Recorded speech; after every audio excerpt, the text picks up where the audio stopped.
چنانچہ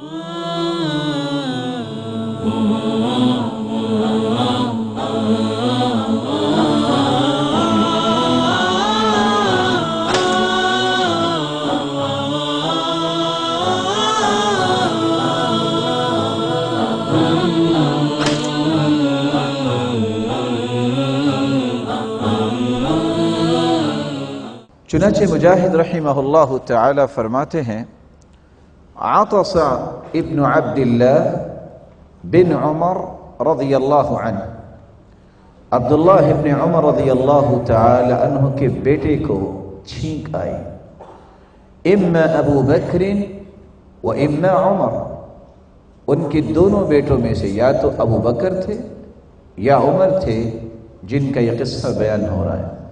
فقال آب، تو انہوں نے بجائے اس کے کہ رسول اکرم صلی اللہ علیہ وآلہ وسلم کی جو سنت ہے کہ جب کسی کو چھینک آئے تو اپنے ہاتھ کو یا کپڑے کو اپنے منہ پہ رکھ لیا جائے، وہ اس کو یاد نہ رکھ سکے تو ان کے زبان سے یہ لفظ بولے گئے آب۔ مجاہد روایت کرتے ہیں فقال ابن عمر رضی اللہ عنہ، تو عبداللہ ابن عمر رضی اللہ تعالی عنہ فرمانے لگے وما آب، بیٹا یہ کیا آب کیا ہوتا ہے؟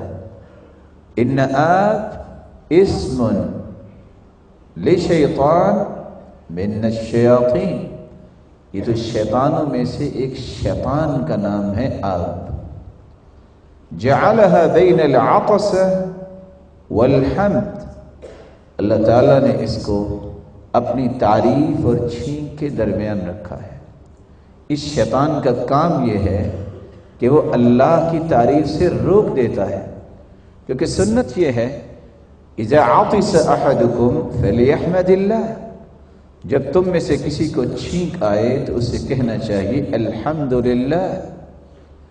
اور اس کے جواب میں کوئی بھائی ہے، کوئی ساتھی ہے جو بھی قریب بیٹھا ہے، اس کو کہنا چاہیے یرحمک اللہ، اللہ تجھ پہ رحمت کا نزول فرمائے۔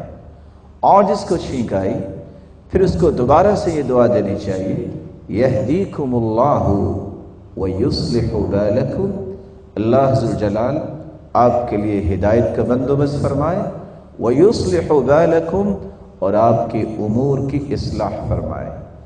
ہاں سنت میں اس بات کا تو تذکرہ ہے کہ اگر کسی انسان کو 3 مرتبہ چھینک آئے تو پھر یرحمک اللہ کی بجائے شفاک اللہ کہا جائے، اور یہ اس کو ہی دعا دی جاتی ہے جو الحمدللہ کہتا ہے۔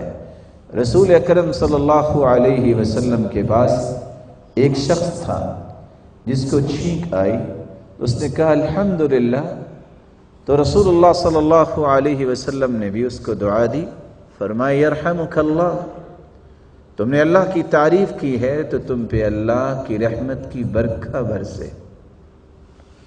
دوسرا انسان بیٹھا تھا جس کو چھینک آئی اور اس نے الحمدللہ نہیں کہا، تو رسول اکرم صلی اللہ علیہ وسلم بھی خاموش رہے۔ تو اس شخص نے فوراً سوال کیا یا رسول اللہ صلی اللہ علیہ وسلم شمتہ ولم لم تشمتنی، آپ نے اس کو تو دعا دی کہ اللہ ذوالجلال اس پہ رحمتوں کی برکھا برسائے، آپ نے مجھے دعا سے کیوں محروم کیا؟ تو آپ صلی اللہ علیہ وسلم نے رہنمائی کہہ دی، اس نے اللہ کی تعریف کی تھی، الحمدللہ کہا تھا، تو میں نے بھی اس کے لیے دعا کر دی۔ تو نے اللہ کی تعریف نہیں کی تو میں نے تیرے لیے دعا نہیں کی۔ تو ایک مسلمان کو جب بھی چھینک آئے تو اسے الحمدللہ کہنا چاہیے۔